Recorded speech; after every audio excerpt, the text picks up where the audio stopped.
Olá, Rodrigo, bom dia. Bom dia, José. Tudo bem? Consegue me ouvir? Ouço bem, obrigado. Muito obrigado. Valeu, obrigado a você.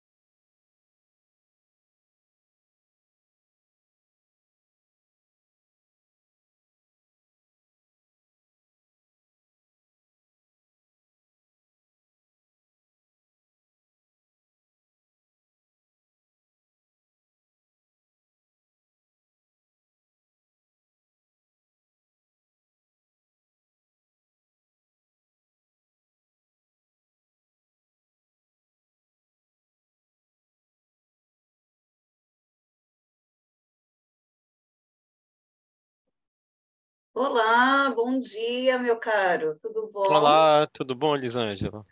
Tudo bom. Estamos aqui pontualmente, 15 minutinhos Uhum. antes. Tudo bem? Vou bem, obrigado. O Rodrigo está aí conosco também. Olá, Rodrigo, bom dia. Bom dia, Elisângela. Tudo bom dos nossos autores, muito prazer. Obrigado, igualmente. Obrigada. O Rodrigo está falando lá, hoje, Ribeirão, lá de Sergipe. Isso, Teremos literalmente hoje uma sessão de norte a sul do Brasil. Teremos representantes autores do sul, teremos representantes do norte e nordeste do Brasil, né? isso. Eu aqui em São Paulo, Zé Eu e Antônio também. a professora Glécia, também daqui da Universidade Federal do Sergipe, também vai Hum, apresentar. Fantástico, fantástico. Muito bom, muito bom. Sejam muito bem-vindos, Rodrigo. A primeira vez que participa de um SEMEAD? SEMEAD, como apresentador, sim. Há 2 anos atrás tivemos um artigo também, só que foi apresentado por outro colega. Muito bom, parabéns, muito bom. Gostei muito, viu, do trabalho de vocês. Gostei Beleza, muito bastante, obrigado. gostei bastante. Li todos os trabalhos, gostei bastante. Obrigado. Muito bom.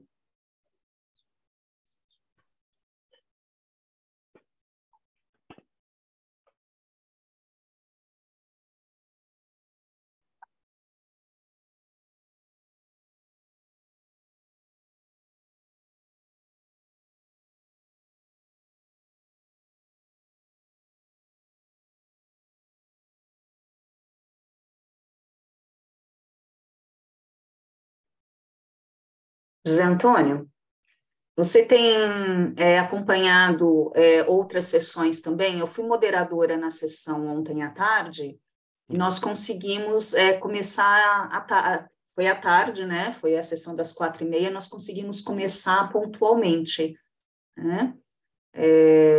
No horário da sessão.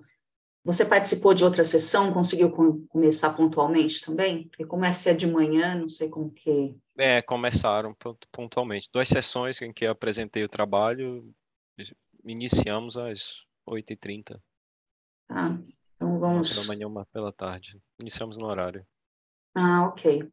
Ok, Mas vamos... o quórum era bem pequeno, Tá, assim, nada mais que os próprios autores.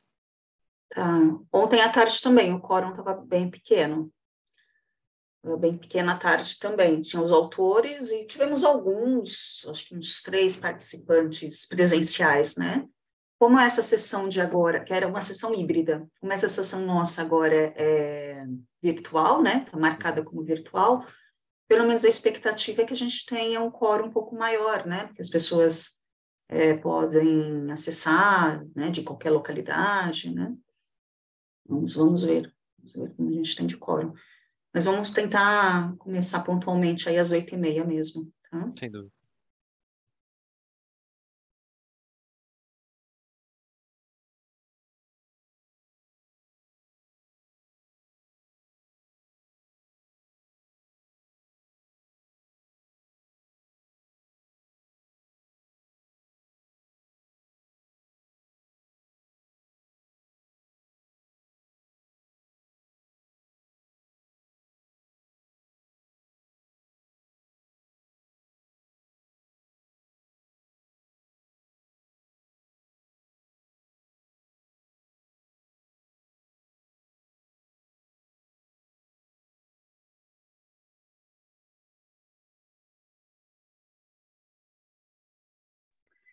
Às vezes minha câmera pode estar fechando, porque eu estou com problema na câmera do computador, e acho que para apresentação pelo computador é melhor do que pelo celular. Mas aí se ficar escuro é porque a câmera está com um probleminha. Não, sem problema, Rodrigo. A gente está aqui exatamente para te dar suporte. Fique tranquilo. Valeu. Fique tranquilo.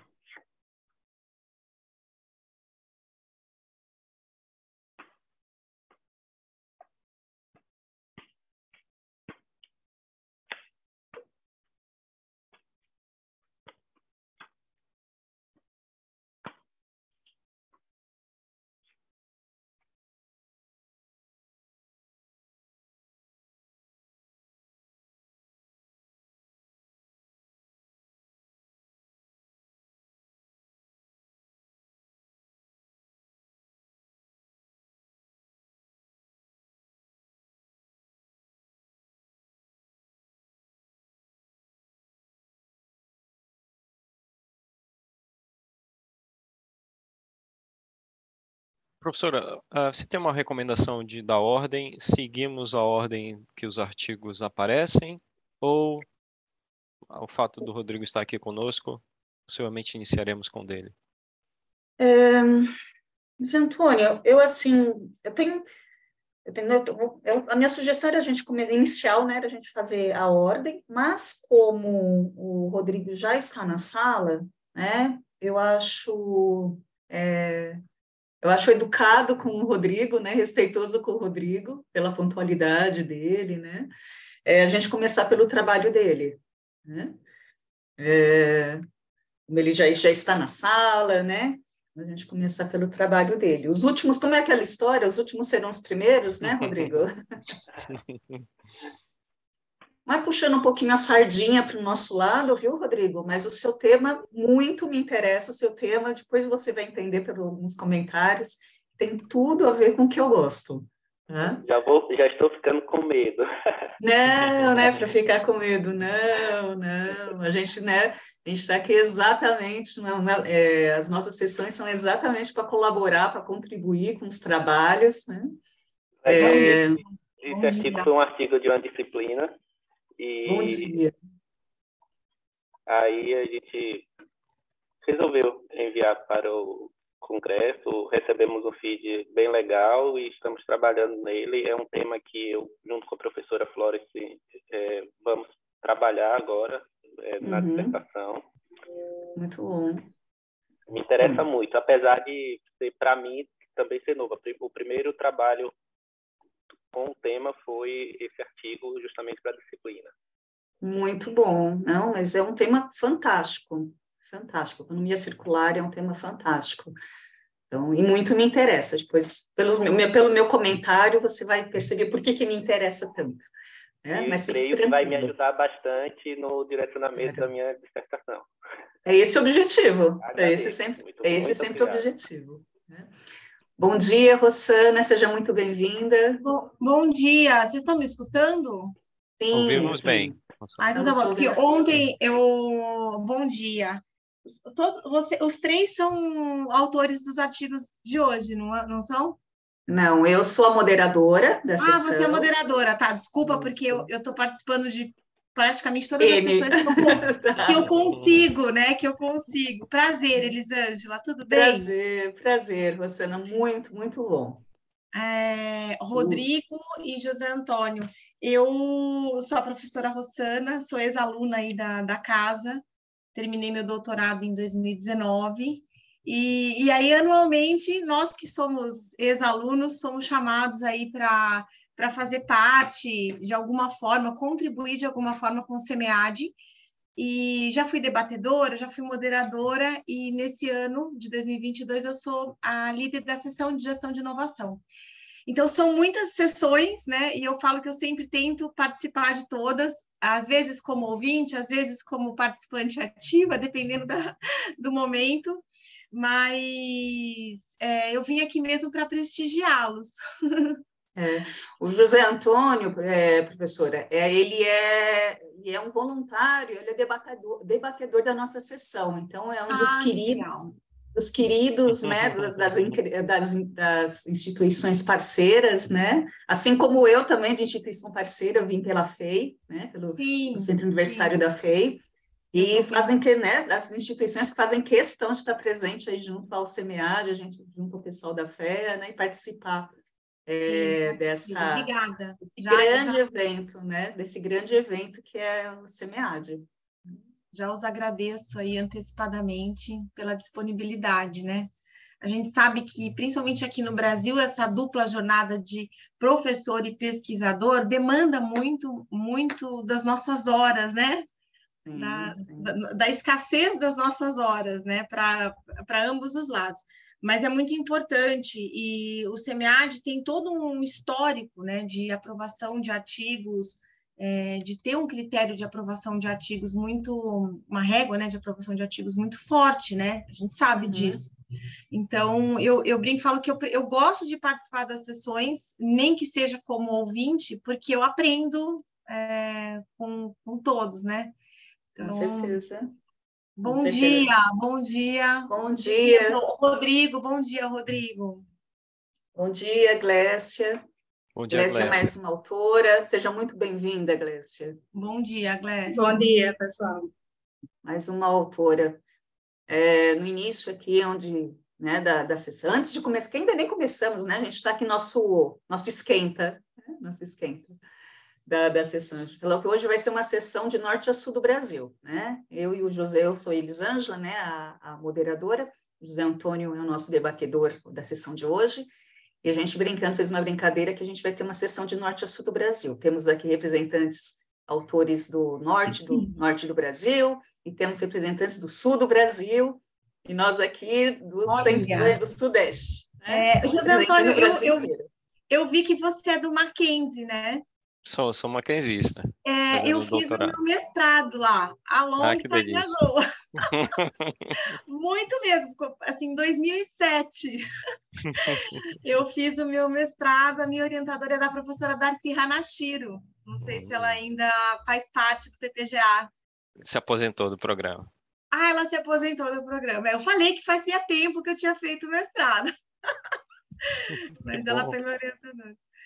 A Malu Olivieri, nossa, eu tenho muitas boas lembranças do Mackenzie. Eu também sou ex-mackenzista, então... Enfim.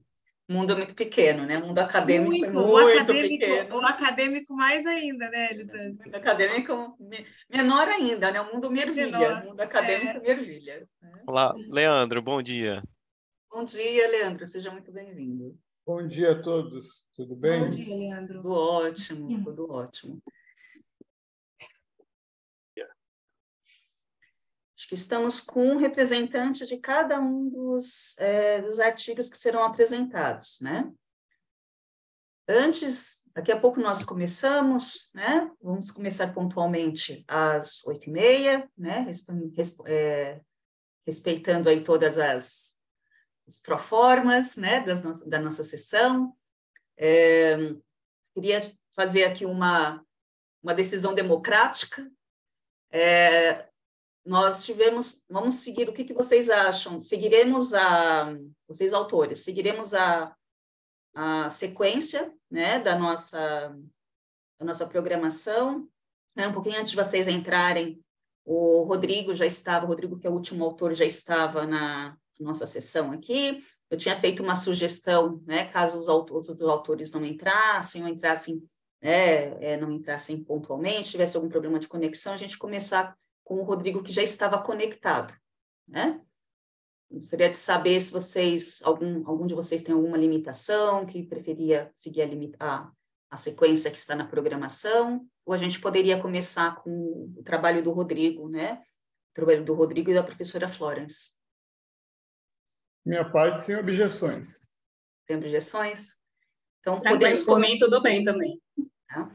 Então, nós vamos começar com o trabalho do Rodrigo, só para a organização do José Antônio, que é o nosso debatedor e vai fazer as nossas projeções dos vídeos, tá? Então, começaremos com o terceiro trabalho, né, do Rodrigo, que é a transição para a economia circular. Depois seguimos a sequência, tá, José Antônio, do inovação social, do Leandro, né, doutor Leandro, e depois inovação em pequena empresa, da autora Glécia, perdão. Tá? Perfeito. Só para efeitos de protocolo, eu vou colar aqui o link da avaliação da sessão, que a gente coloca sempre no início e no final. E eu vou, para quem tiver alguma dificuldade de conexão, eu vou colar o link do vídeo, para quando você me permita, a gente compartilhe, professora. Perfeito. Perfeito. Eu tenho que te permitir em algum lugar aqui? Não. Não? Só Tá bom. você me diz e a gente começa. Aqui está o... Perfeito. o artigo. Bem, então eu vou fazer a abertura formal protocolar, né? Dar bom dia a todos. Então, meu nome é Elisângela Tarracho, sou doutora, me doutorei em 2020, né, em Gestão da Inovação, no Centro Universitário da FEI, e fui convidada com muito prazer a participar de mais uma edição do SEMEAD. Serei a moderadora dessa sessão de vocês, tive muito prazer em ler todos os trabalhos, prometo que trouxe perguntas, né, questionamentos muito curiosos sobre os trabalhos de vocês e que aprendi muito em cada um dos trabalhos. E está sendo muito compreensível, né, os números que o professor João Maurício trouxe aí na abertura, está cada vez mais difícil passar um trabalho, né, no SEMEAD, porque os trabalhos estão ficando muito, muito, muito bons. Nós seguiremos, então, a dinâmica de apresentação desses vídeos, né? Os vídeos têm em torno de 8 minutos que vocês gravaram, e posteriormente faremos, então, feedback para esses autores sobre os trabalhos e os esclarecimentos, né? Abertura aí durante 8 minutos também, né? Esclarecimentos sobre esses trabalhos apresentados e dúvidas, né, de cada um dos trabalhos. Após a apresentação de todos, faremos, então, o nosso debate. Como temos 3 trabalhos nessa sessão, teremos, então, um tempo de debate um pouquinho maior, em torno de 38 minutos. Tá? Temos, então, 3 trabalhos que serão apresentados. O primeiro deles, a transição para a economia circular e o papel da inovação no seu desenvolvimento, dos autores Rodrigo Mascarenhas Amorim e Florence Cavalcante Eber Pedreira de Freitas. O segundo trabalho, Inovação Social e Racionalidade Weber, um estudo de caso em organizações da sociedade civil, dos autores Leandro dos Santos Bernardes, Jacir Leonir Casagrande, Priscila Cardoso Borba e Cibele Cardoso Borba Machado. E o terceiro trabalho, Inovação, Pequena Empresa e Florescimento Humano, dos autores Glécia Silva e professor Luiz Carlos de Sério. Muito obrigada pela participação de vocês, autores. Vamos começar com as nossas apresentações. José, pode, por favor, já colocar o nosso primeiro vídeo dos autores Rodrigo Mascarenhas Amorim e Florence Pedreira de Freitas. Vocês veem minha tela? Tá tudo certo? Sim. Ok, perfeito. Então, só isso. Olá, meu nome é Rodrigo Mascarenhas Amorim, sou discente do mestrado em Administração da Universidade Federal do Sergipe e sou, junto com a professora Florence Cavalcante, autor do presente trabalho, intitulado A Transição para a Economia Circular e o Papel da Inovação no seu Desenvolvimento.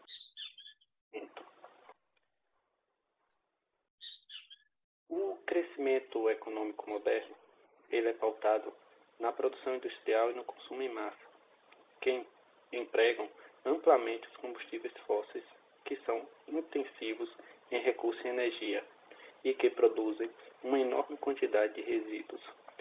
As emissões de gases do efeito estufa, elas estão fora do controle, e a demanda global por recursos dobrará até 2050. Entretanto, apenas 6% de todos os materiais processados pela economia global são reciclados e contribuem para fechar o ciclo. A economia circular é uma estratégia simples, mas convincente, que visa reduzir tanto a entrada de materiais virgens quanto a saída de resíduos, fechando os ciclos econômicos e ecológicos dos fluxos de recursos. Desta forma, a economia circular pode ser vista como um caminho para resolver desafios da sustentabilidade, possibilitando mudança para o uso de energia renovável, a eliminação do uso de produtos químicos, além de possibilitar a eliminação de resíduos através de novos designs de material, produto e modelos de negócio. Desta forma, poderão ser abertos caminhos para alcançar a produção e o consumo mais sustentáveis. Nosso referencial teórico está subdividido em 3 itens: a discussão atual em torno da economia circular, os princípios basilares da gestão da inovação e a gestão da inovação e suas articulações com a economia circular, limites e possibilidades. Com relação à discussão atual em torno da economia circular, o que percebemos é que qualquer sistema hoje baseado no consumo e não no uso restaurador de recursos não renováveis acarreta perdas significativas de valor e efeitos negativos para a cadeia de material. Logo, é necessário reutilizar o que puder, reciclar o que não puder ser reutilizado, consertar o que está quebrado e remanufaturar o que não pode ser consertado. Com relação à inovação, ela é um dos elementos da teoria do desenvolvimento econômico, sendo fundamental para a melhoria dos padrões de vida, afetando indivíduos, instituições, setores econômicos e países de maneira variada. Trazendo Schumpeter, a inovação consiste em qualquer um dos 5 fenômenos a seguir, que é a introdução de um novo bem, a introdução de um novo método de produção, a abertura de um novo mercado, conquista de uma nova fonte de abastecimento de matérias-primas ou semifaturados, ou a implementação de uma nova forma de organização. Buscando relacionar a inovação e sua articulação com a economia circular, percebemos que a inovação ela possui papel crucial na mudança do mundo industrial e da sociedade, possibilitando mudanças desde o nível do modelo de negócio e gestão da cadeia de valor até soluções em termos operacionais, sendo essencial para a transição para a economia circular, permitindo o surgimento de alternativas que possibilitem formas de eliminar o desperdício e a poluição, uma vez que a tecnologia avançada ela tem um papel fundamental na implementação de práticas de remanufatura e reciclagem.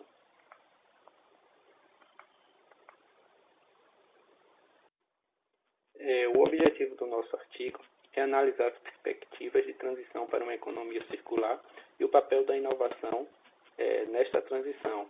Para atingir o objetivo, foi realizada uma pesquisa bibliográfica sobre os temas economia circular e inovação, com a ideia de discutir como a economia circular e a inovação se relacionam, quais os principais desafios e as possibilidades que envolvem essa relação. Concluindo, em oposição ao modelo linear, que é caracterizado pela utilização de recursos naturais sem considerar a capacidade de geração e sem preocupação com o correto descarte, a economia circular é fundamental na circularidade, onde os recursos são reinseridos no processo produtivo, seja como fonte de energia ou como subproduto, fazendo com que os sistemas produtivos produzam maiores rendimentos usando menos recursos e energia e, consequentemente, provocando menos emissões e poluentes. Estimular a dissociação de crescimento econômico a partir de insumos de recursos virgens e finitos, reaproveitando os materiais e incentivando a inovação, aumenta o crescimento, reduz danos ambientais e promove o desenvolvimento sustentável. Dessa forma, a circularidade surge como uma forma de repensar a utilização dos recursos finitos, sendo um estímulo à inovação e, em contrapartida, as inovações funcionam como facilitadoras para a transição mais rápida e eficiente para uma economia circular. O presente trabalho contribui com o aprofundamento na discussão sobre a temática da gestão da inovação e sua articulação com a economia circular, apontando limites e possibilidades, além de demonstrar como a circularidade pode trazer benefícios sociais, econômicos e ambientais e como as inovações podem funcionar como facilitadores para essa transição. Aí estão nossas referências que foram utilizadas no trabalho e agradecemos. Muito obrigado. Muito obrigada, Rodrigo. Um excelente trabalho apresentado. Parabéns a você, né? É a professora Florence. Nós abrimos, então, agora para as perguntas, né? Questionamentos, perguntas sobre o trabalho aí dos nossos participantes. Tá? Temos, então, 8 minutos para essa fase de questionamentos. Estarei aqui controlando, eu e o José Antônio, controlando esse tempo, tá? E avisando-os, né? Quando estiver faltando mais ou menos uns 2 minutos, a gente dá um toque para vocês, tá? Então, abertas as perguntas, né? Fiquem à vontade. Obrigado. Bom, pessoal, vou começar, então, mais uma vez, bom dia. Por favor. Bom dia. É um prazer estar nessa sessão com o Rodrigo, especificamente, porque o Rodrigo ele é mestrando lá no PPGA, a Federal do Sergipe, né, no nosso programa. Então, é muito bom ver o trabalho dele sendo apresentado aqui. Enfim, e a professora Florence tem essa pegada muito boa também em relação à economia circular. Eu acompanhei um pouquinho desse trabalho com o Rodrigo. E eu tenho um feedback, na verdade, em relação ao trabalho, porque é uma discussão bem interessante. Então, tem dois aspectos muito importantes aí, que realmente essa economia circular, e como a inovação pode auxiliar nesse processo de transição. Então, acredito que lá ao longo da discussão, principalmente levando em consideração que é um artigo teórico, trazer uma figura ilustrativa de como essa inovação pode auxiliar nessa transição, pegando aquele último tópico, trazendo alguns atributos, pode fazer, inclusive, com que seu trabalho, Rodrigo, ele possa ser utilizado por outros autores que queiram partir para uma abordagem empírica, inclusive. Então, parabéns pelo trabalho desenvolvido. Então, o feedback, mais um feedback, na verdade, que eu traria é isso. Então, pegar lá os aspectos que aparecem no seu trabalho, mas discriminá-los numa figura específica, para que, a partir daí, outros autores eles possam tomar o seu trabalho com uma abordagem, com um pontapé inicial para outros estudos. Essa é uma contribuição inicial. Muito obrigado, professora. Na verdade, a contribuição da senhora foi muito grande nesse trabalho também e que ajudou bastante no desenvolvimento. E sabe que só tenho a agradecer. E tanto ao feedback antes do encaminhamento para o CMEAD, como que a senhora passa agora. Valeu.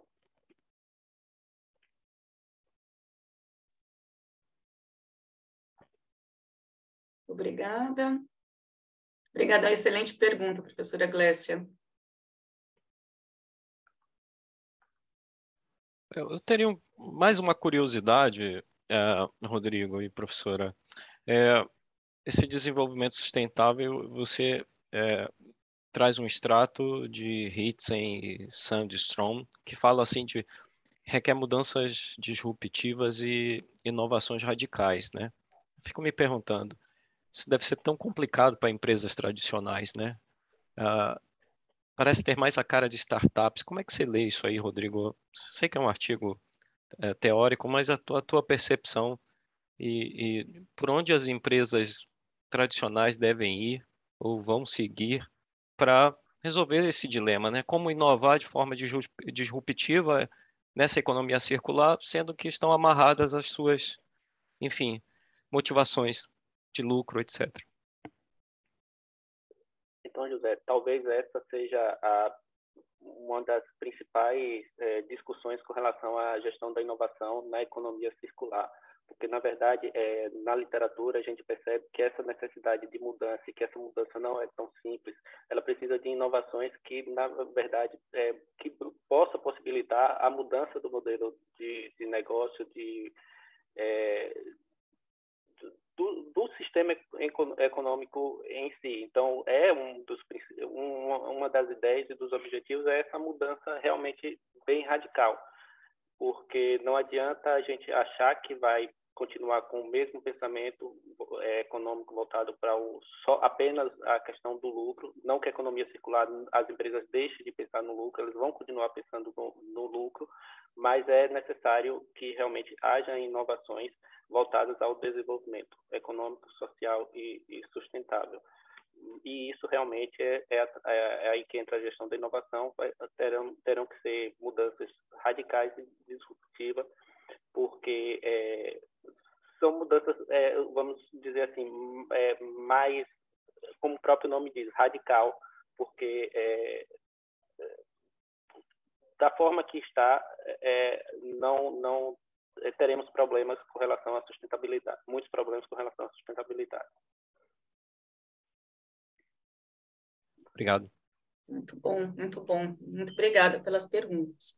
Como eu havia comentado no início, Rodrigo, gostei muito do trabalho apresentado, e eu tenho, na verdade, uma sugestão, né? Você usou aqui dentro quando você falou sobre inovação, você usou um autor que é o Bones, Ludek e Friend, de 2011, e você comentou que que os autores trazem que a literatura sobre inovação sustentável ela é dificultada, né, pela falta de um consenso conceitual.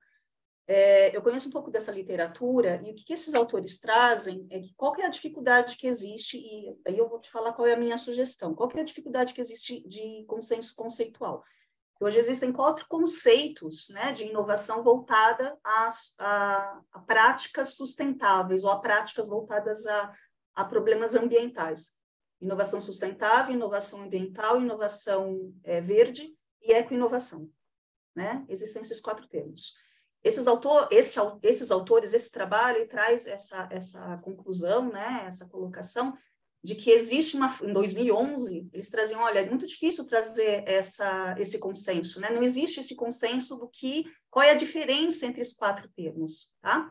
Existe uma literatura um pouco mais atual que já consegue fazer a separação entre esses 4 termos, até na linha do tempo de evolução desses termos dentro do uso dele dentro da literatura, tanto da administração quanto de sustentabilidade, dos estudos de sustentabilidade, tá? Do que e sendo ecoinovação e inovação verde, uma literatura um pouco mais atual e um pouco mais utilizada hoje, tá? Do que inovação ambiental e inovação sustentável. E essas inovações, essas terminologias, elas já estão sendo utilizadas fazendo esse cross com economia circular, tá? Existe essa literatura, eu me coloco à disposição até para te passar esse referencial teórico que tem essas determinações, né, esses autores, né, mais atuais, que podem te ajudar a fazer essa separação, para que você possa usar dentro da se desejado, né, dentro do teu trabalho. Porque o que vai te ajudar? A fazer, diante dos argumentos que você traz, de características da economia circular, a quais tipos dessas inovações existe uma aderência. Tá? Por exemplo, né, dentro da economia circular, tem a questão de novos produtos, né, produtos que já sejam criados de uma forma que economizem recursos, matéria-prima, ou que sejam já pensados de forma recicladas, né, recicláveis. Né? Isso é um conceito que está dentro de inovação, ecoinovação, de inovação chamada de ecoinovação, que tem cocriação ou criação já a partir de uma mentalidade de materiais reciclados, por exemplo, de novos materiais, de biomateriais, por exemplo. Tá? Se for inovações que pensem na sociedade, né, no entorno social que essa inovação impacta, está dentro de um conceito de inovação sustentável. Né? Então, existe já essa literatura que já possibilita que você faça essas relações de inovação com economia circular. Tá? E só para finalizar, que está acabando até o próprio tema, né? Eu trago isso porque a crítica que eu tive, né, a sugestão que eu tive dentro da minha tese, que trata de ecoinovação, que tratava de ecoinovação, foi por que eu não trouxe economia circular para dentro da minha tese? Né? E foi uma das questões que hoje eu trabalho para colocar, porque eu só trouxe ecoinovação e não trouxe na questão de desenho mesmo metodológico, né, de recorte dentro da minha tese, eu não trouxe economia circular para dentro da minha tese. Né? Então, me interessa muito, né, para justificar por que me interessa bastante o seu trabalho, e com certeza espero que seja publicado para eu poder usar o seu trabalho depois também. Tá? Então, parabéns, e o que precisar também de ajuda, né, a gente está também à disposição. Muito obrigado. Peço desculpa pelo nervosismo, estar diante de professores, grandes professores. Eu acho que eu sou o único ainda estudando, fazendo o mestrado, e realmente fiquei bastante nervoso, mas muito obrigado pelo feed. Agradeço à professora Elisângela e vou querer, se possível, que disponibilize isso, porque vai me ajudar muito na minha dissertação, que inclusive ainda tenho encontrado muita discussão com relação a esses conceitos. Com certeza. Muito obrigada, Rodrigo. E parabéns. Professora Elisângela, eu acho que a professora Rossana levantou a mão. Eu sei que a gente tem uma dinâmica de tempo, mas vamos permitir Com essa intervenção? certeza. Por favor, professora. Não, na verdade, eu acho que eu tentei bater palmas, mas não tem problema. A Dito, contribuição dito é melhor do que o gestual agora.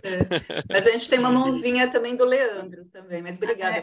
Sim, o Leandro eu vi que tinha levantado. De qualquer forma, esse tipo de contribuição, Rodrigo, que a Elisângela te deu, é riquíssima. Eu terminei meu doutorado em 2019, eu vi a Elisângela falando que ela terminou em 2020, e quando a gente está na academia, você que está no mestrado agora, a gente percebe que quanto mais a gente estuda, mais a gente tem que ter de conhecimento, porque os conceitos estão sempre se renovando, as coisas estão sempre se modificando. Então, essa primeira experiência sua, ela será sempre a primeira experiência, eu falo. Né? Vai passar o mestrado, virar o doutorado, e você vai perceber que o conhecimento ele nunca vai acabar, ele sempre vai ser modificado ao longo do tempo. Quanto mais a gente estuda, menos a gente sabe. Eu brinco com essa frase com os meus alunos. E mais foi uma saudação ali, porque eu achei a contribuição que a Elisângela te deu riquíssima. Aproveite, agarre esse referencial que ela vai te passar com unhas e dentes, entendeu? Ainda mais com novos conceitos, ficando mais claro aí dentro dessa tua área que você está estudando. Muito Muito bom, obrigado. muito obrigada. Muito obrigada, professora, também. O Leandro estava com a mãozinha levantada. Eu estava, mas eu não sei se é tempestivo em função do nosso horário, né? Mas era só em cima da fala do professor José ali, Luiz Antônio, da questão de quanto é difícil, ou de quanto poderia ser difícil essa questão radical, né? Tentar colaborar também com o Rodrigo no sentido de que, por ser um artigo teórico, daí trazendo uma visão prática para dentro disso, não é a minha área de pesquisa, economia circular, mas a gente vê que a sustentabilidade, o próprio conceito, ele está sustentado lá no triple bottom line, econômico, ambiental e social, e na prática a gente sempre vê que o econômico se sobressai quando dessas iniciativas, né? Então, acredito que na prática isso é quase que impossível, essa coisa da disrupção ou de uma mudança radical, porque ser sustentável dá trabalho. E a nossa cultura é uma cultura do consumo, né? Onde a gente sempre quer um novo, né? Por exemplo, a minha esposa diz assim que por ela não lavaria roupa nunca. Ela trocaria uma roupa nova todos os dias. Então, a gente quer consumir.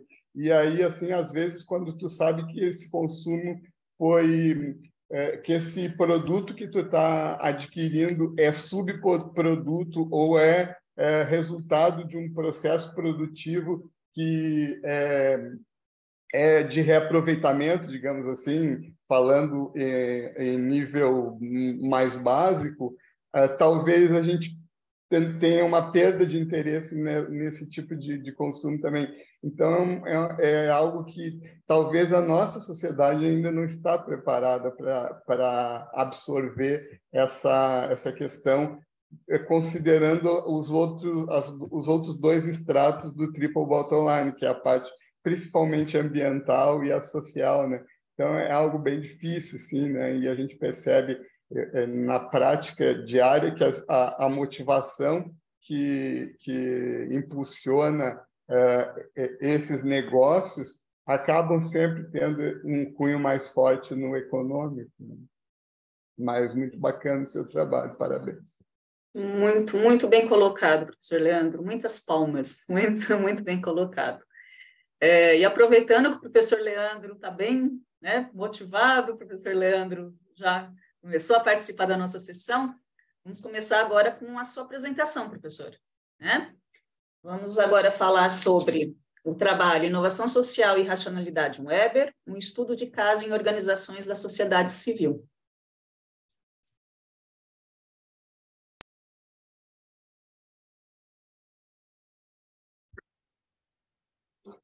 Cumprimentando a todos, eu, Leandro Bernardes, Passo agora a apresentar o artigo denominado Inovação Social e Racionalidade em Weber, um estudo de caso em organizações da sociedade civil, que foi produzido juntamente com Jaci Casagrande, Priscila Borba e Cibele Machado. A evolução da sociedade trouxe novas e complexas demandas que carecem de ampla visão e novas abordagens que possam engajar as pessoas em iniciativas capazes de soluções efetivas e inovadoras, especialmente no que tange ao direito à vida, à inclusão e ao bem-estar social dos indivíduos, uma vez que essa população não para de crescer. As respostas para essas demandas podem emergir sob um guarda-chuva denominado de inovação social, porque este guarda-chuva comporta conceitos de diversas áreas do conhecimento. As ações de inovação social, elas costumam se configurarem de diferentes formas, pois elas consideram os fatores que orientam a decisão dos diferentes atores. E essas decisões, segundo Weber, baseiam-se em valores individuais ou coletivos, levando em conta ainda aspectos relativos a valores e afins.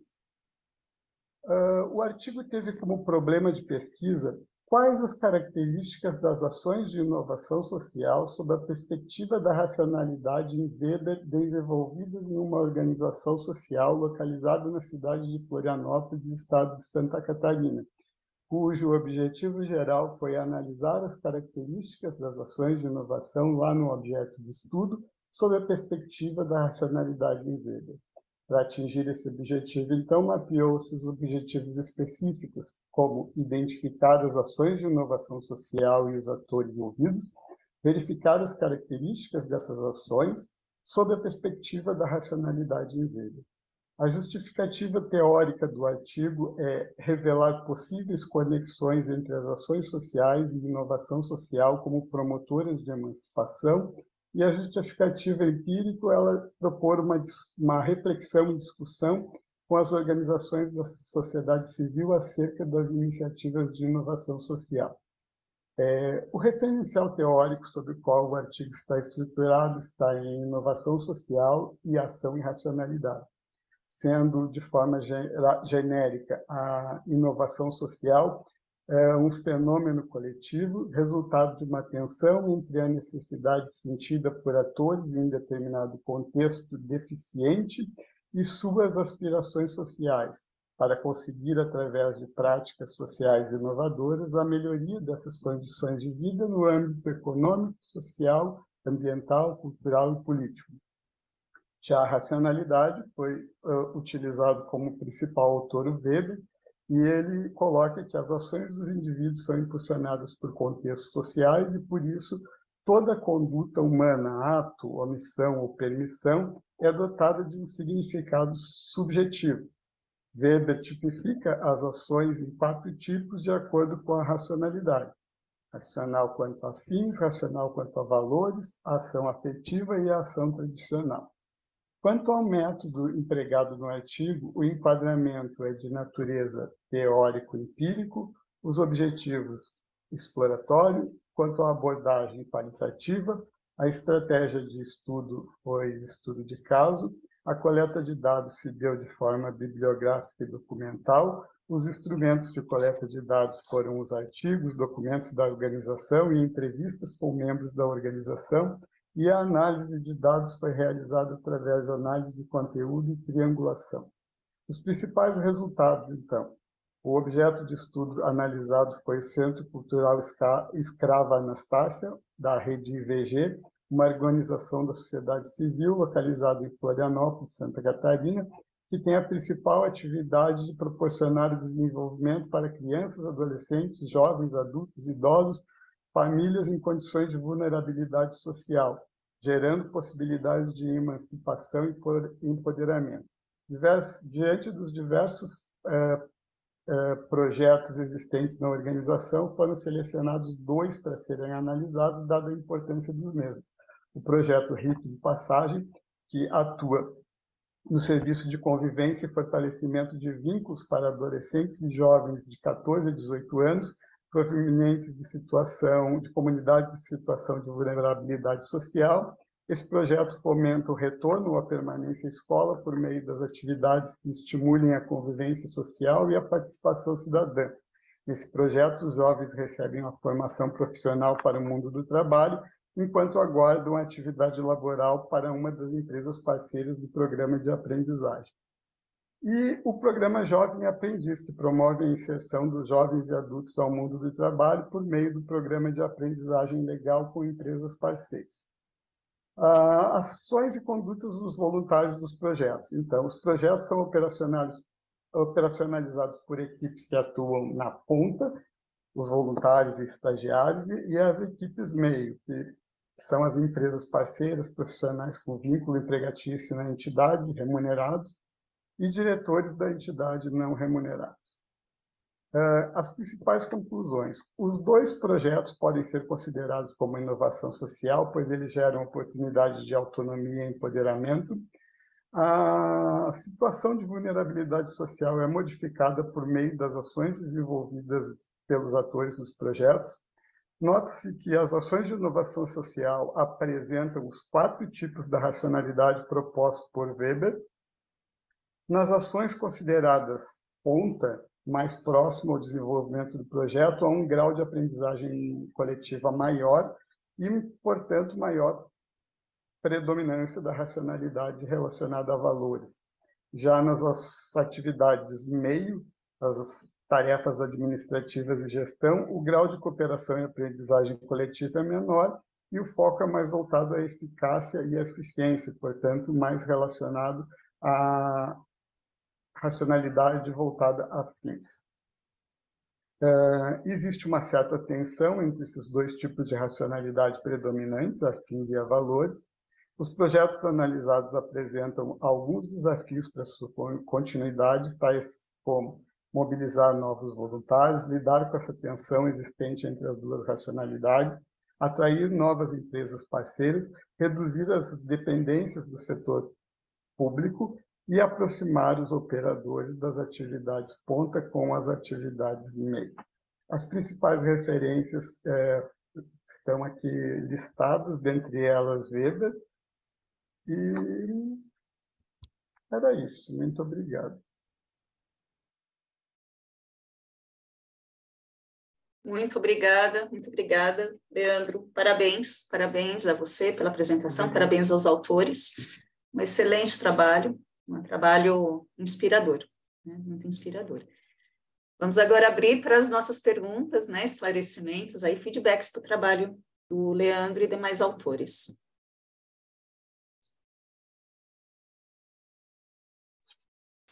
Leandro, parabéns pelo trabalho. Confesso que toda a literatura de inovação social eu acho muito, muito interessante, porque é uma literatura, ao mesmo tempo, que vem se expandindo muito, né, principalmente na última década, mas já tem um tempinho.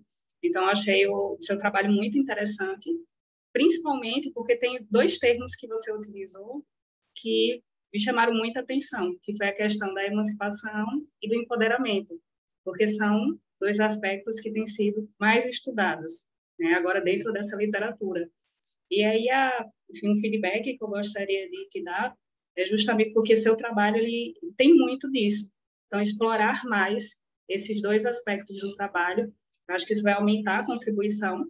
E, inclusive, durante a leitura do texto, eu me lembrei muito do trabalho do Avelino, né, que é um trabalho que foi publicado em 2019, onde ele, com outros autores, tratam justamente dessa questão do empoderamento e, ao mesmo tempo, também, como o empoderamento pode levar ao desempoderamento.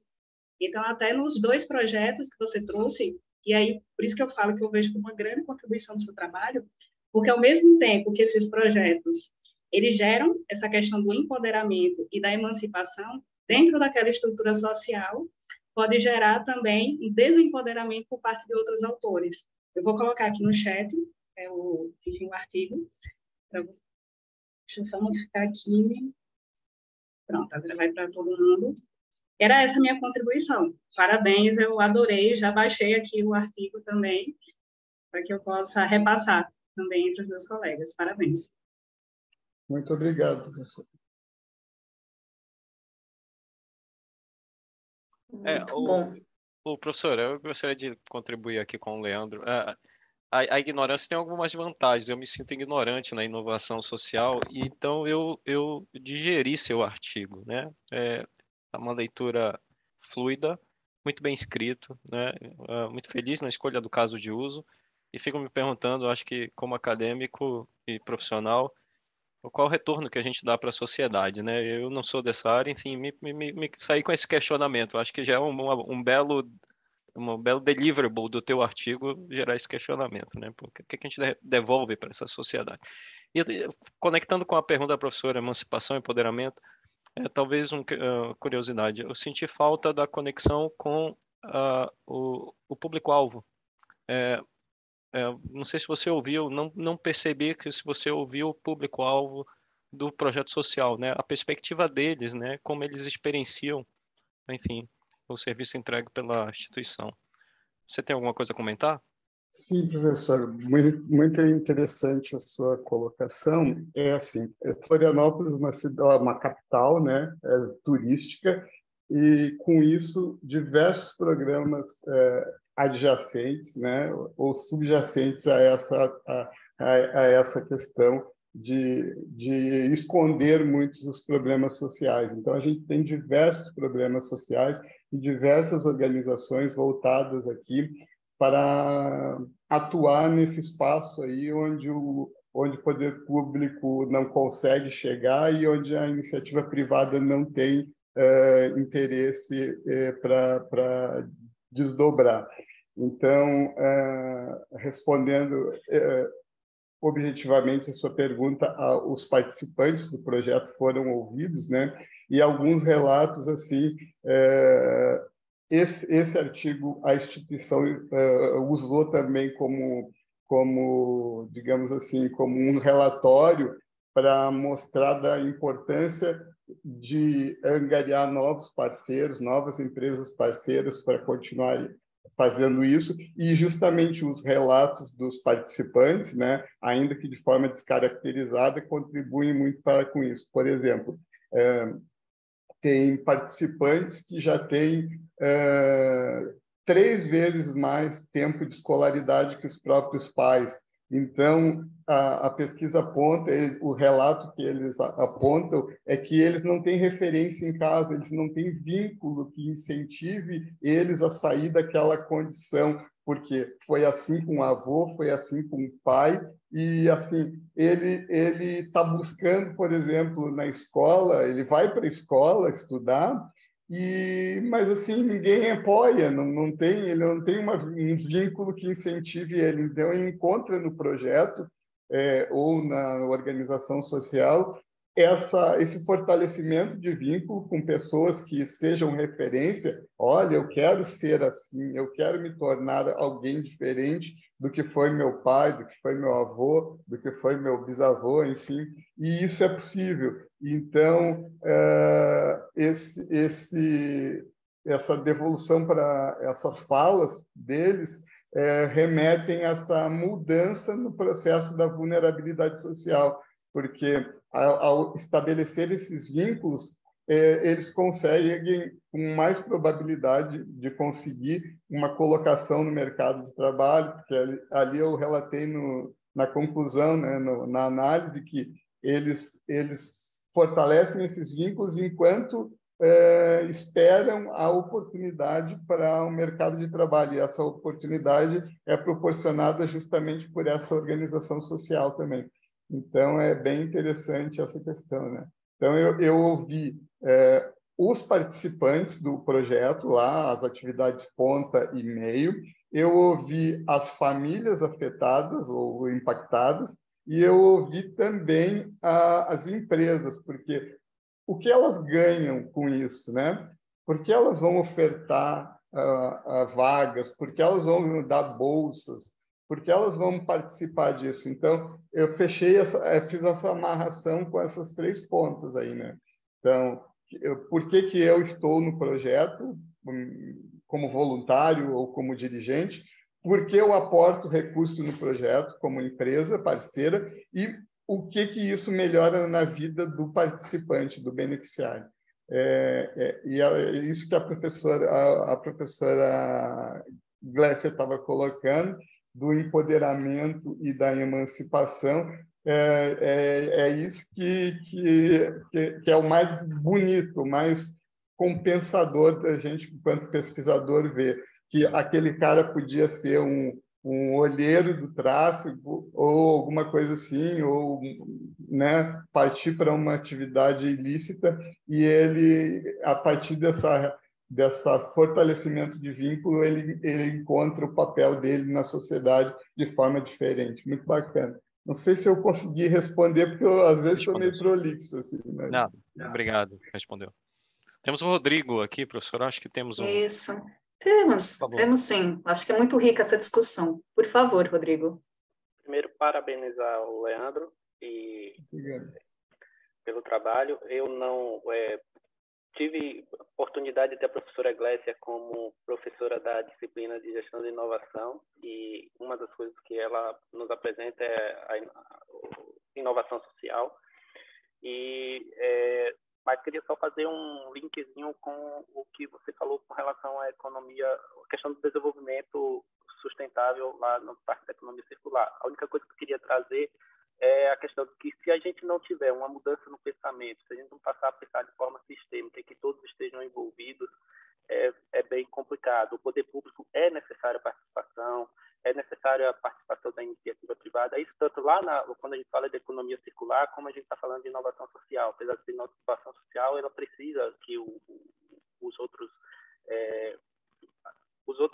governo e que a iniciativa privada participe para que a gente venha colher bons frutos disso aí. E a professora também falou sobre a questão do empoderamento, hoje, que um tema importante tanto na inovação como no empreendedorismo, são coisas que a gente tem visto com muita frequência. Mas parabenizá-lo pela apresentação e pelo trabalho. Obrigado, Rodrigo. Eu ainda penso assim que nesse trabalho, nessa pesquisa, embora eu tenha trazido para discutir, eu tenha trazido Weber, né, que é sociólogo, mas é economista e está mais perto da gente na administração, e eu trouxe ele para fazer essa discussão. Eu penso que poderia ter, como a professora Glécia falou, eu poderia ter trazido um pouco mais dessa discussão de emancipação e empoderamento, ainda sob a perspectiva dele, né?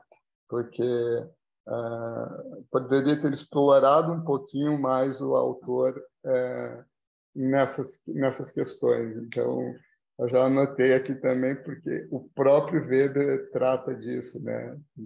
O pai digamos assim, um dos estudiosos da teoria crítica, ele traz muito isso, e foi um lapso assim, eu não ter aproveitado melhor isso.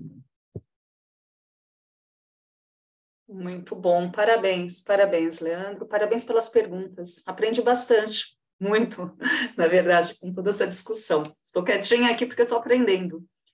E por falar em empoderamento é a palavra da professora Glécia, né? E eu vou chamá-la, né? Chamar esse trabalho agora para apresentação, já pessoalmente dando o meu feedback, já invertendo, né? Já com a liberdade de inverter um pouquinho, já dar o feedback.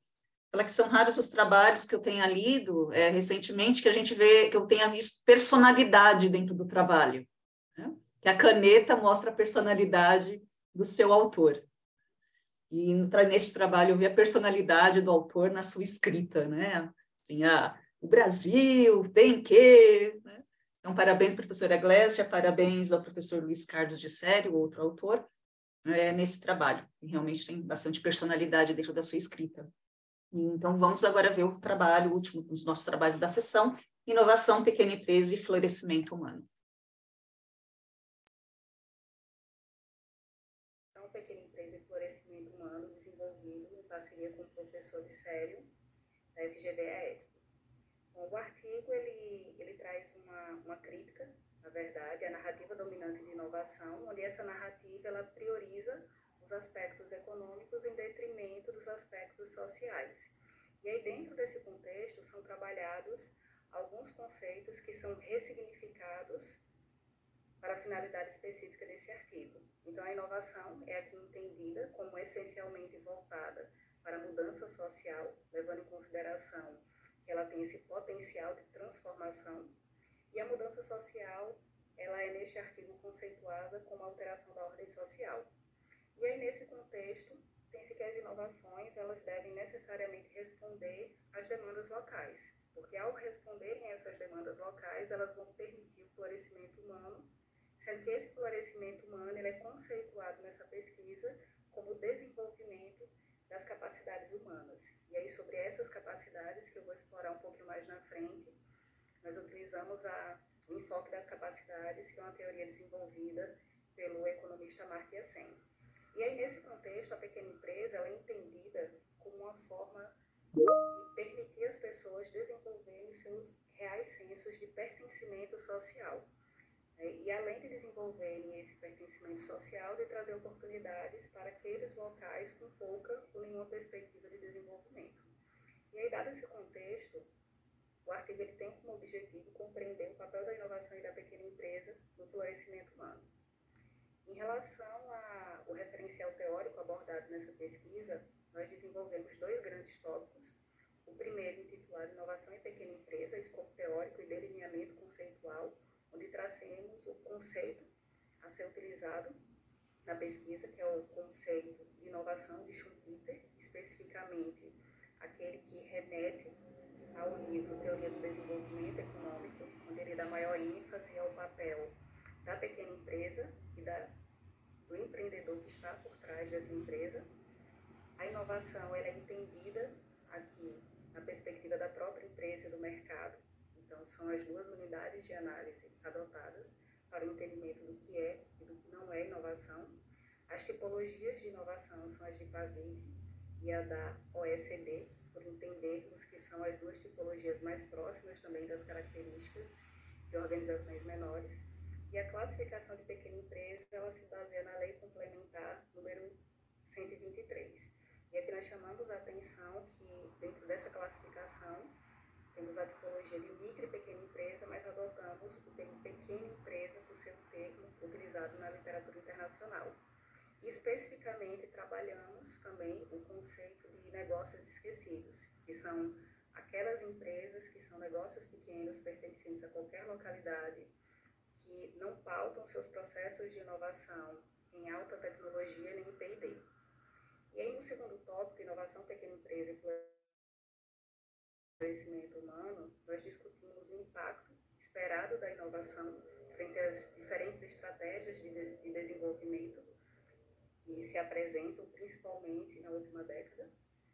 Consideramos a pequena empresa como o meio socialmente mais justo de promover mudança social e florescimento humano. Pegamos também o conceito de pobreza como sendo a privação das liberdades sociais, econômicas e políticas, e utilizamos aqui o enfoque das capacidades, onde nessa teoria do enfoque das capacidades se dá ênfase à possibilidade do indivíduo exercer aquilo que ele gostaria de exercer e ser de fato aquilo que ele gostaria de ser. Então, as perspectivas de desenvolvimento discutidas nesta pesquisa são perspectivas que tomam como base essa teoria.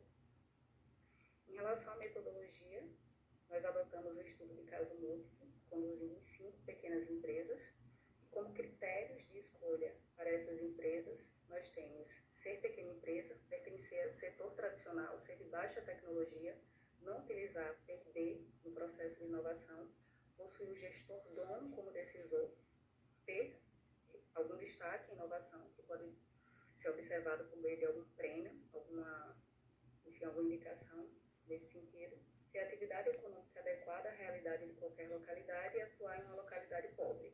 E aqui nós dispomos o nosso quadro de categorias e elementos de análise, onde analisamos especificamente a trajetória do gestor dono e da empresa, levando em consideração que os 2 estão relacionados, as inovações desenvolvidas e o florescimento humano especificamente.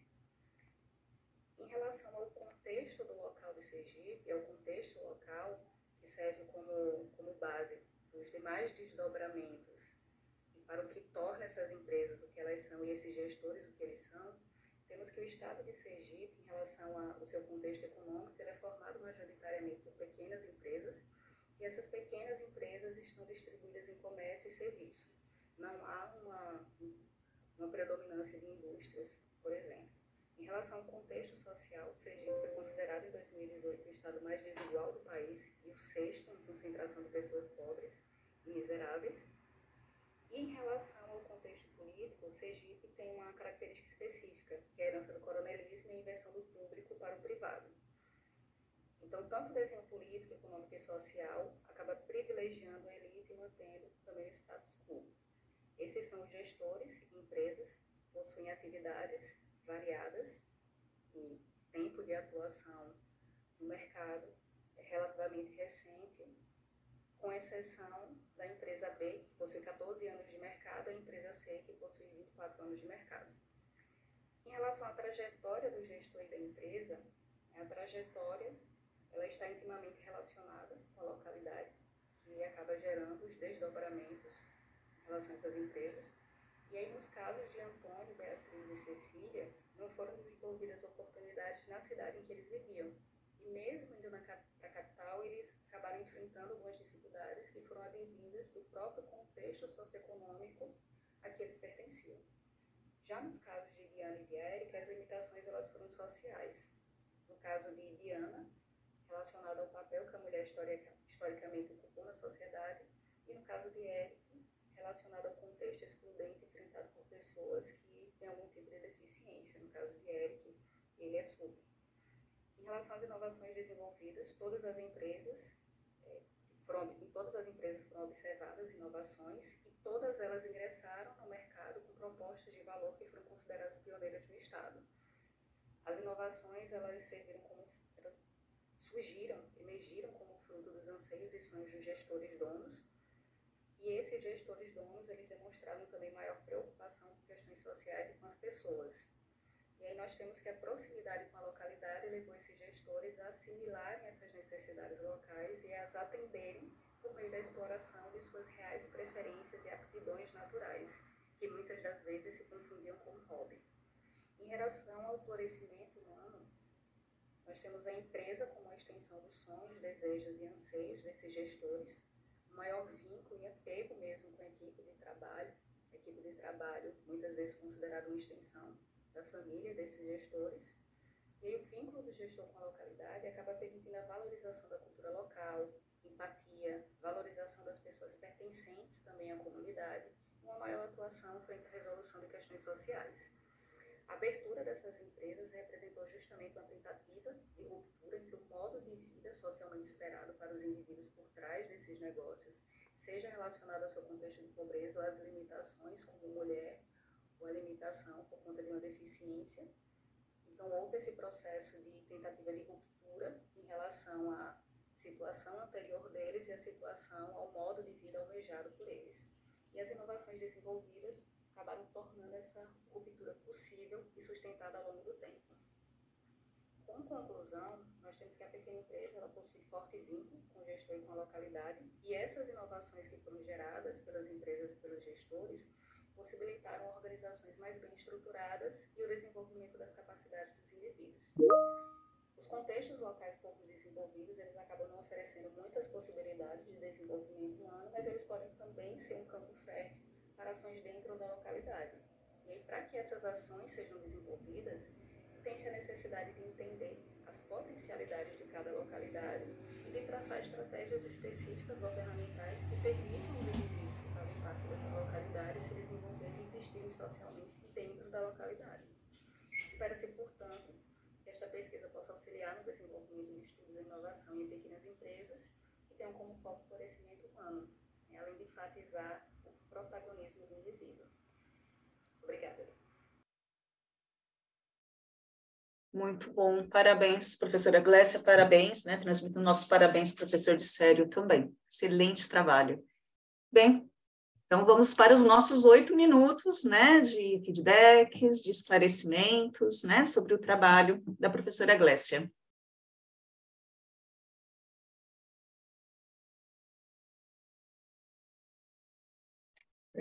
Parabéns, professora.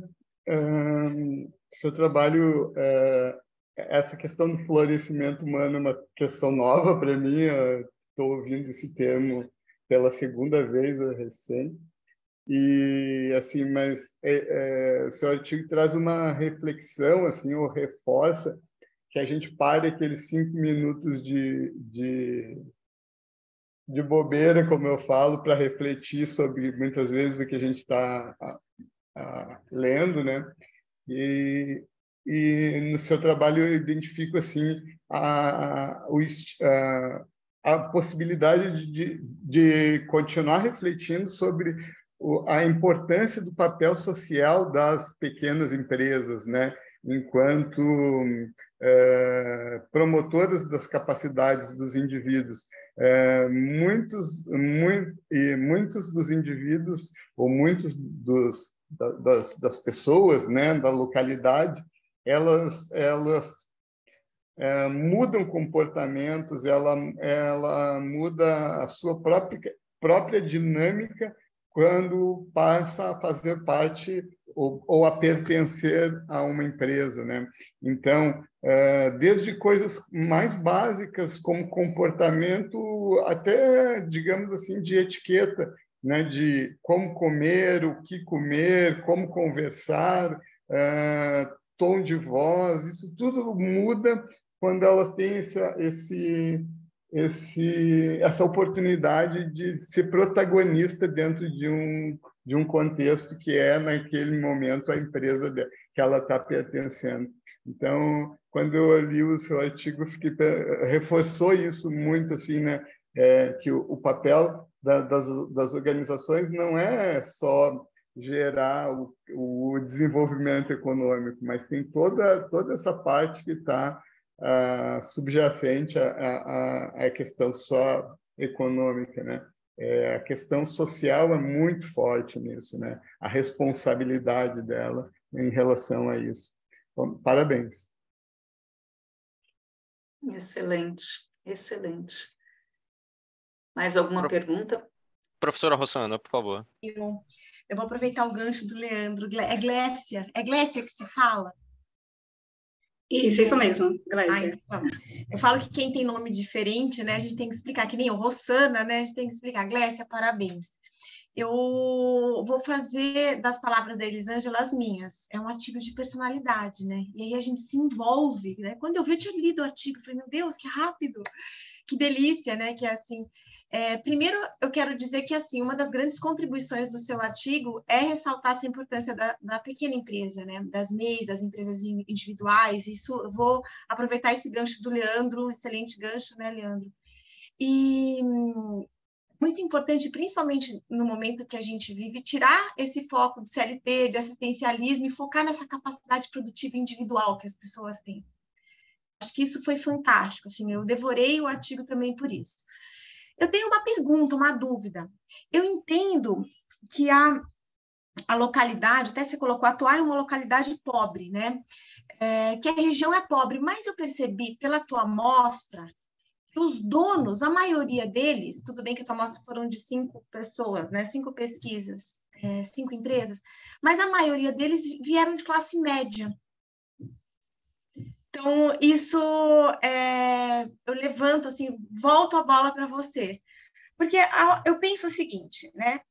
E deixo ali uma semente. Será que estudar pessoas, por exemplo, que utilizaram microcrédito, pessoas... Esse florescimento, não, primeira vez que eu escuto o termo, para pessoas que são fundadoras de empresas, né? Mas que vieram aí de uma classe baixa, será que o seu resultado talvez não tivesse sido diferente? Porque quando eu li, eu não achei que houve... e a minha área de inovação, eu estudei inovação com diversidade, tá, gente? Não estudei inovação social, eu estudei as práticas de diversidade com desempenho e inovação, só para vocês entenderem se a minha pergunta às vezes é pertinente ou não, ou pode ser que não. Eu não achei que houve mudanças nas inovações de uma empresa para outra, grandes mudanças, sendo que, obviamente, 4 eram do ramo alimentício e uma barbearia. Então, volto um pouco a bola para você, para eu entender um pouquinho. A região era pobre, mas os donos, a maioria dos 5 da classe média, não. Eu entendo que você até colocou assim uma frase, essa empresa é um projeto do que eu quero para a minha vida, né, da minha personalidade. Acho que todo fundador, todo mito, todo herói, ele é assim, né? Óbvio que o vínculo com o colaborador é diferente, eu concordo. Mas existe aí, até as grandes empresas, as que se tornaram grandes empresas, esse vínculo do fundador de herói, de identidade com a empresa. Mas a questão que me deixou assim incomodada foi essa questão da classe média dos fundadores, dos proprietários da empresa. E aí eu pensei, será que realmente o florescimento não viria a ser mais profundo se essas pessoas que tivessem fundado essas empresas viessem de classe mais baixa, ou seja, de fazer um estudo empírico com pessoas que... Dei um exemplo, tá? Que utilizassem microcrédito, enfim. Jogo aí para você esse meu incômodo. Bom, muito obrigada pelas considerações, Leandro, Rosana, Elisângela. Enfim, antes de responder, eu queria me desculpar pelo vídeo, eu não vou, enfim, entrar nos detalhes dele, mas foi um parto para ele sair. Mas, enfim, acabou saindo, deu certo, então vamos lá, mas foi bem complicadinho fazer.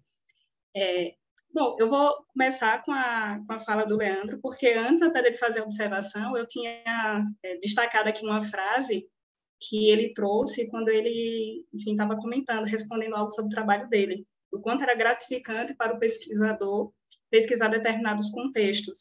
E aí, com a fala dele, eu lembrei de uma frase que eu me apeguei muito, principalmente, enfim, veio a pandemia, eu fiz meu pós-doutorado um pouquinho antes da pandemia, durante a pandemia, moro do lado do hospital, então, eu diria assim, foi um turbilhão para mim.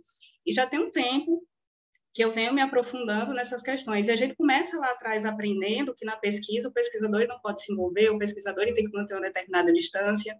E eu lembro que o Armindo, né, que é líder de organizações lá na ANPAD, eu assisti uma palestra dele, ele estava falando sobre o caso de Brumadinho, né, e ele falando sobre o quão é importante o pesquisador entender que ao tratar de determinadas temáticas, ele se envolve. Né? Aquilo tem que ser importante, aquilo tem que ser relevante. Né? Ele até se emocionou com a fala dele, porque ele perdeu amigos lá em Brumadinho também.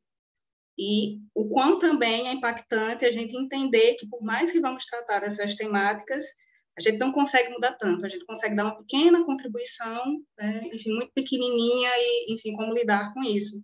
Então, esses últimos trabalhos que eu venho desenvolvendo, de fato, têm um toque muito meu. Então, foi uma escrita muito intimista.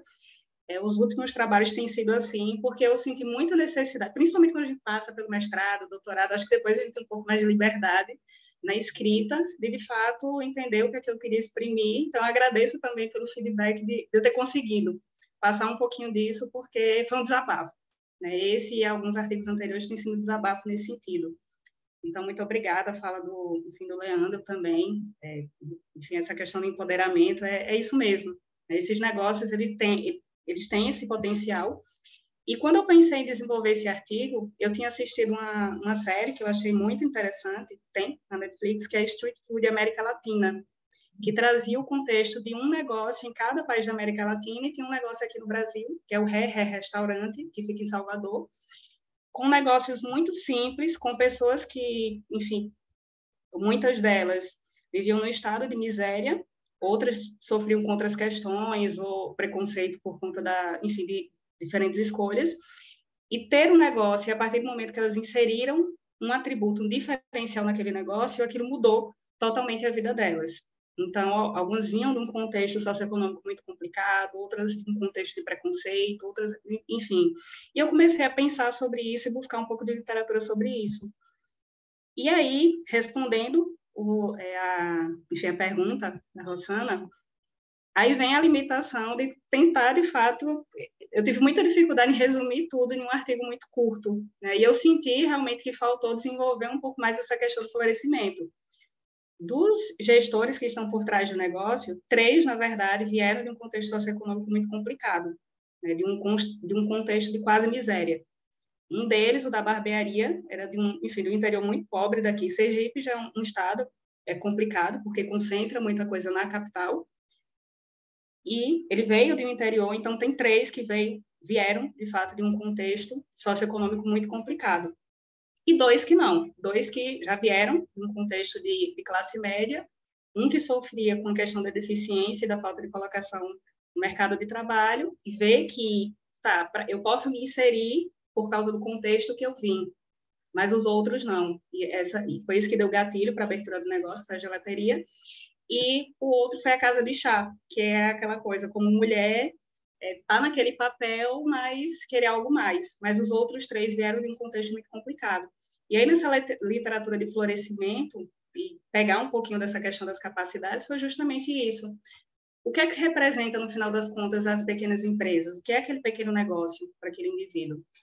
Então, eu acho que é algo que realmente dá para explorar um pouquinho mais e deixar mais visível um trabalho que eu senti também, que quando eu fiz a formatação ficou faltando um pouquinho mais. Então, agradeço muito o feedback.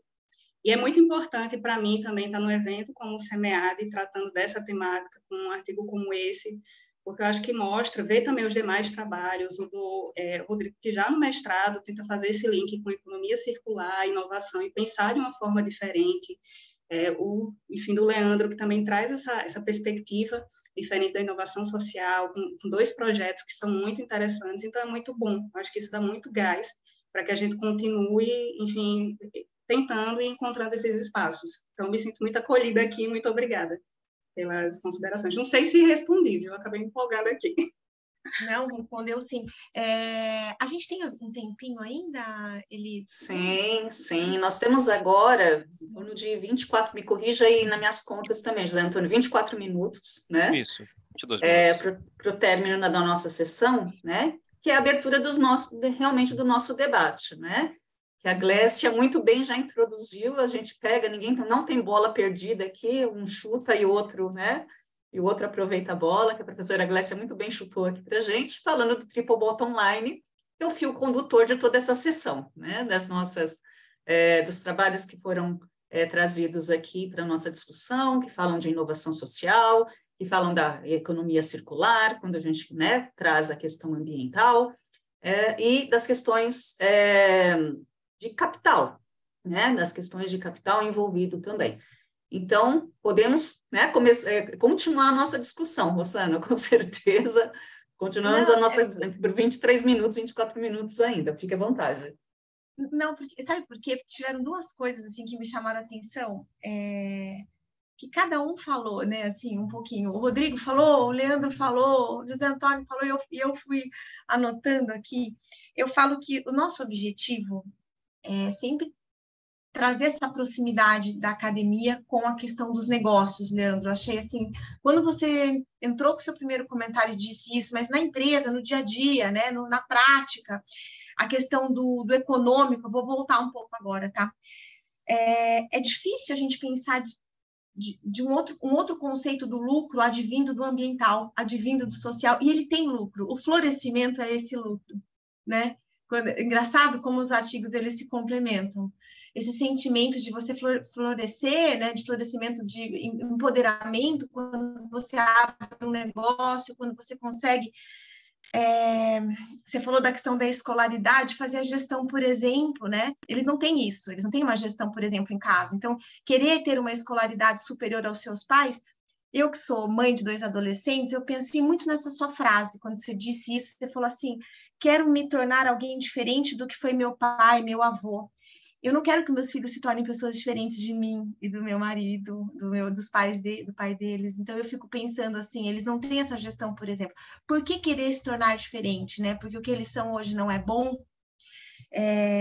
E os filhos, será que eles vão querer dizer o contrário? Os filhos dessas pessoas empreendedoras, dessas pessoas dos jovens aprendizes, será que os filhos deles vão querer dizer o contrário? Vão querer ser igual ao meu pai? Vão querer ser uma pessoa que empreendeu, uma pessoa que gerou oportunidade, uma pessoa que fez uma diferença para o mundo, que pensou no lucro não só econômico, mas no lucro social, no lucro ambiental. É difícil a gente juntar essas 2 palavras, né? E quando você deu o exemplo da sua esposa, o quanto o consumidor valoriza, eu penso o seguinte, o empreendedor ele vai valorizar o mesmo que quanto o consumidor valoriza. E é difícil a gente conseguir fazer um framework teórico na minha cabeça de ser compatíveis às valorizações, né? O quanto o consumidor está disposto a pagar mais, ou o quanto o consumidor vai... Enfim, joguei aí uns 5, 6 temas aí para o nosso debate aí nos próximos 19 minutos, que eu acho que vale a pena, que me levou à reflexão, os artigos, né? E me levou à reflexão entre o acadêmico e a nossa prática, Lembrando de novo que eu sou uma estudiosa em práticas de diversidade que geram desempenho e inovação, tá? Então, assim, eu trago essa questão do social forte, né? Não numa questão de justiça social, mas numa visão organizacional. Então, por isso que eu tenho todo esse viés positivista, vamos dizer assim, na minha fala acadêmica voltada à prática, me justificando, tá? Bem, eu trabalho com a minha linha de pesquisa, ela está muito relacionada com o estudo da racionalidade.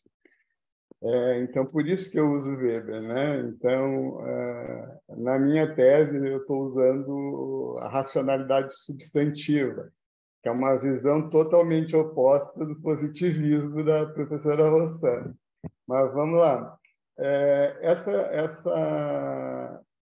Essa questão ali que a gente fala da aliar a prática e tal, e a questão do exemplo, são reflexões que a gente tem que fazer a todo momento. Um outro exemplo, assim, eu estou com um eletrodoméstico no meu carro há 3 dias. Por quê? Porque eu não posso descartar esse eletrodoméstico em qualquer lugar. Então, eu ligo lá para os órgãos que são responsáveis por isso, para ver. Isso fica lá no bairro do Itacurubi para você descartar. E eu tenho que atravessar a cidade inteira para fazer isso, mas está no carro. Mas a vontade de largar na primeira caçamba de lixo que você encontra na rua é muito grande, porque aquilo está me atrapalhando. Mas, assim, eu não posso ser um mau exemplo para os meus filhos, né? Eu não posso ser um mau exemplo para os meus alunos. E se alguém vê eu fazendo isso, né? E assim, além disso, e se não vê também a minha consciência como que fica? Porque na medida que eu agora sou um pesquisador com grandes poderes, grandes responsabilidades, digamos assim, né? Então eu não posso fazer isso. Então nessa pergunta aí que você falava se os pais, como é que eles essa coisa de assim, meu filho não querer ser o que eu não me ter como um exemplo e querer ser algo diferente de mim, a percepção dos pesquisados é que assim que eles estão cumprindo com o papel deles no momento que eles estão trabalhando e que estão contando com a ajuda de uma organização não governamental que vai contribuir na formação do filho para que o filho possa ser alguém de sucesso na vida diferente daquilo que ele foi. Então, nem ele, pai, deseja aquela vida que ele tem para o filho. Então, é algo que choca. Muitas vezes a gente emociona quando está pesquisando, muitas vezes a gente toma proximidade com contextos muito complicados que sequer a gente imagina que isso possa ocorrer, muitas vezes, porque a gente vive, de repente, naquele nosso maravilhoso mundo de Bob, né? Onde a nossa casa é a referência para as outras famílias. E a pesquisa ela te abre esse campo, né? De você poder ver que como é que esse conteúdo pesquisado pode ser aplicado lá, né? na prática. Então, é uma reflexão bem importante essa, né? Então, o que apareceu muito nessa minha pesquisa foi isso. Nem os pais, né, eles mesmos referem-se felizes porque os filhos vão ter condições de terem uma posição melhor na sociedade do que eles, né? Então, assim, são coisas que aqui são muito comuns, eu não sei como é nos outros estados, né? Mas, assim, embora a gente viva, como eu falei, numa capital, eu trabalho também num hospital, e esse hospital fica no pé do morro, né? Ele fica, assim, os quartos, os leitos do hospital, as janelas dão para os morros, na periferia. E Ontem, uma engenheira ambiental que trabalha comigo, ela foi fazer uma visita na comunidade e aí a referência era o seguinte: olha, depois que passar aqueles 2 meninos olheiros do tráfego, você dobra à esquerda, porque ali é que é a sede da nossa... Então, você vê assim que existe a cidade aqui embaixo, que é as praias, tudo lindo, maravilhoso, mas existe todo um cinturão que precisa conviver com isso, né? Então, esses pais não querem que os filhos, a preocupação, né? Não querem que os filhos entrem para a criminalidade, né? Ou continuem numa situação de vulnerabilidade e se sentem felizes porque não vão trabalhar ou não vão ocupar posições tão básicas como aquela que eles ocupam, né? Enfim. É bem legal. Rodrigo, por favor. O professor Leandro apresentou um exemplo de economia, de uma barreira da economia circular, que no caso ele está com eletrodoméstico há 3 dias, e porque esse eletrodoméstico ele não foi desenvolvido, pensado no retorno dele para que ele seja reutilizado, que a própria empresa utilize esses componentes, possa reinserir no mercado de alguma outra forma. E aí a gente vê o que a professora Rosana falou, é necessário um pensamento sistêmico, que todos pensem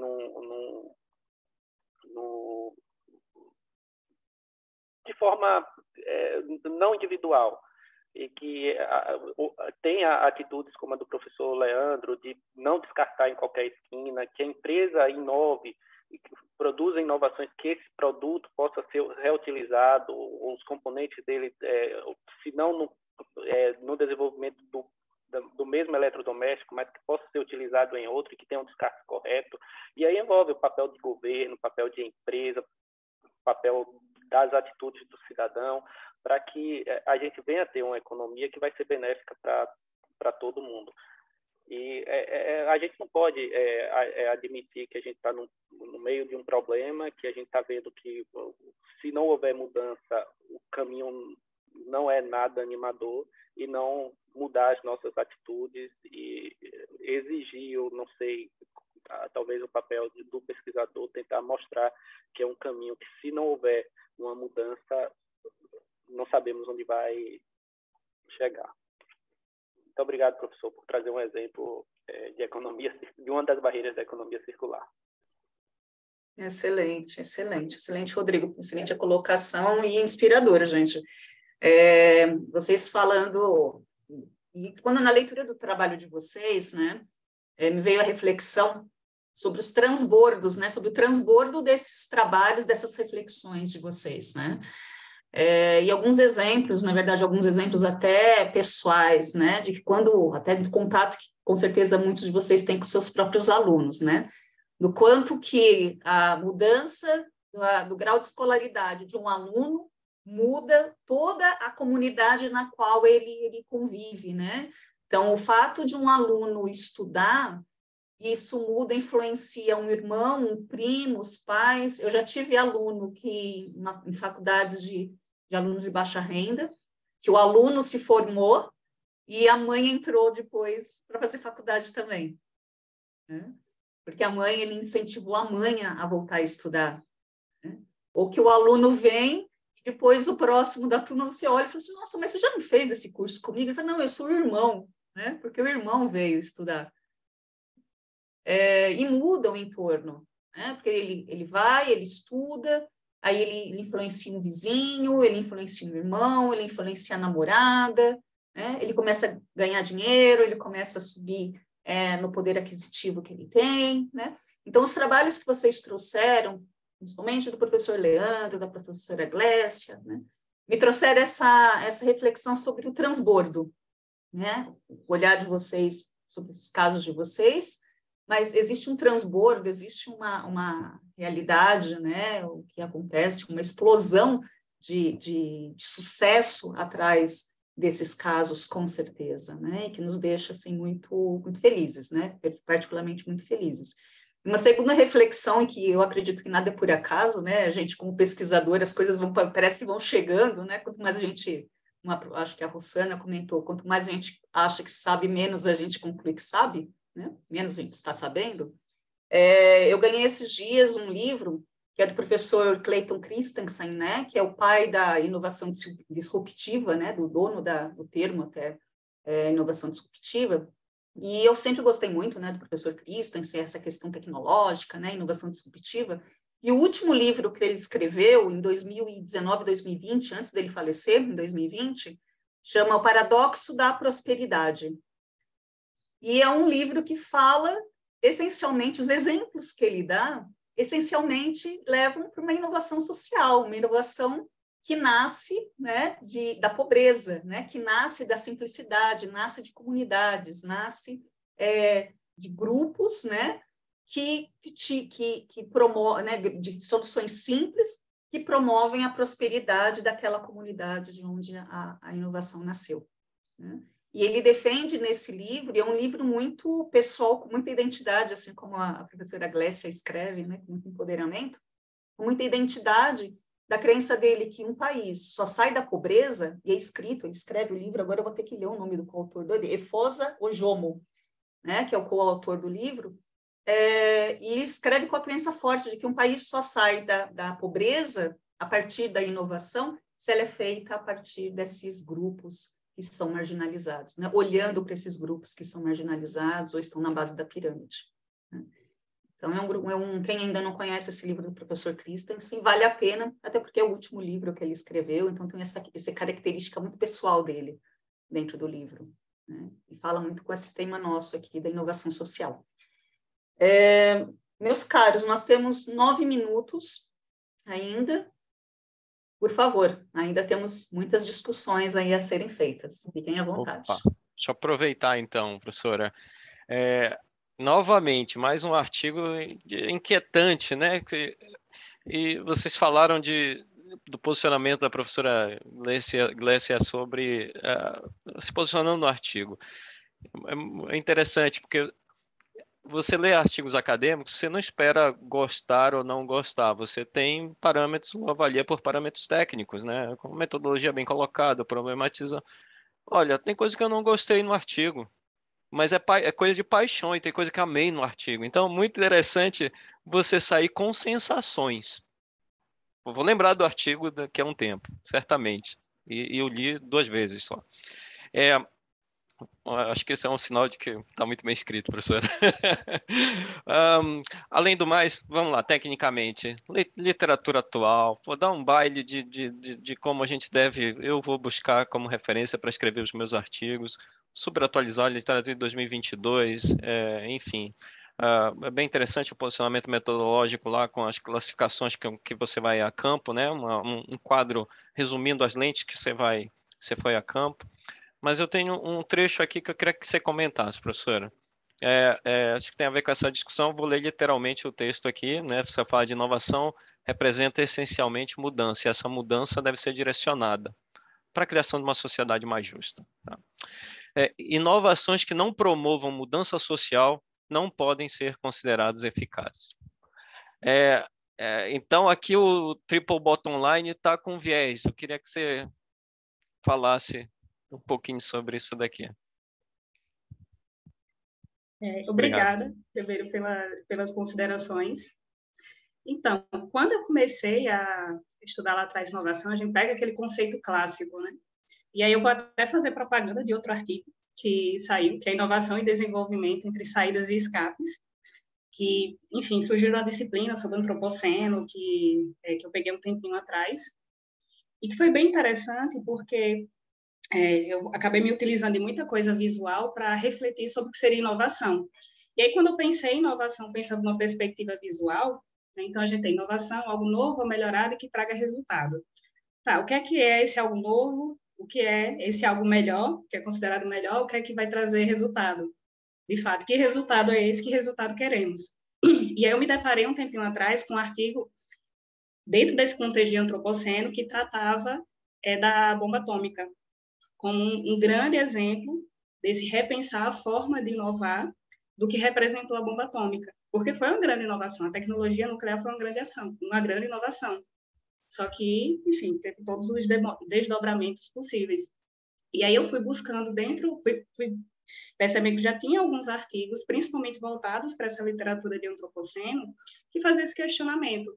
Então, levando em consideração, principalmente que a gente tem um aspecto social, econômico e, enfim, ambiental.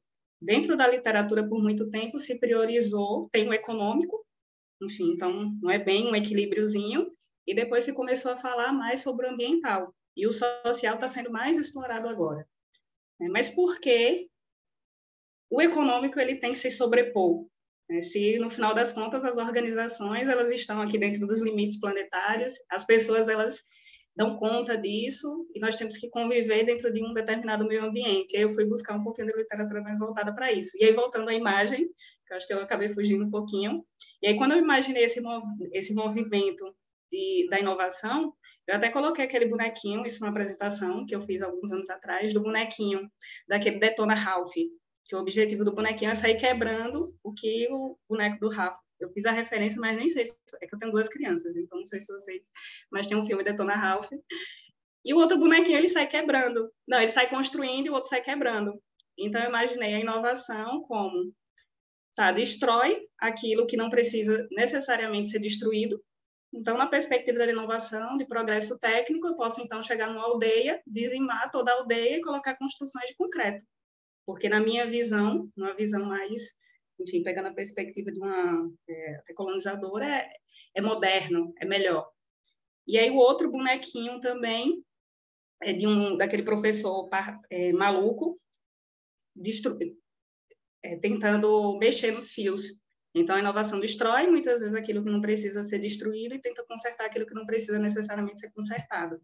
Então, eu pensei muito nessa perspectiva. Eu explorei um pouquinho mais nesse outro artigo que eu comentei, que é inovação e desenvolvimento entre saídas e escapes. Eu não sei, na verdade, se a saída é realmente uma saída ou seria um escape.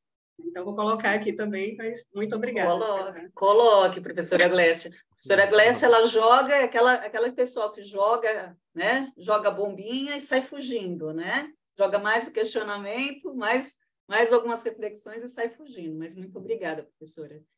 Bem, meus caros, a gente começa agora aqui a encerrar, né, a nossa sessão, respeitando aí todo o nosso tempo, para dar oportunidade para que vocês vejam outras sessões aqui do SEMEAD, participem de outras discussões. Eu quero, de uma forma muito sincera, agradecer a participação de todos nas discussões, de uma forma muito particular a todo o apoio aqui do José Antônio, o empenho de José Antônio na condução também dessa sessão, a professora Rossana, aos excelentes trabalhos, excelente ensinamento, né, dos ensinamentos que vocês trouxeram a mim, né, muito do que vocês trouxeram eu não conhecia, saí muito mais rica do que eu entrei, né, essa eu acho que é a intenção de participação das sessões, né, dos trabalhos. Espero encontrá-los em outros trabalhos e principalmente em revistas A1, né? Espero encontrar o nome de todos vocês nas revistas A1. Muito, muito, muito obrigada mesmo.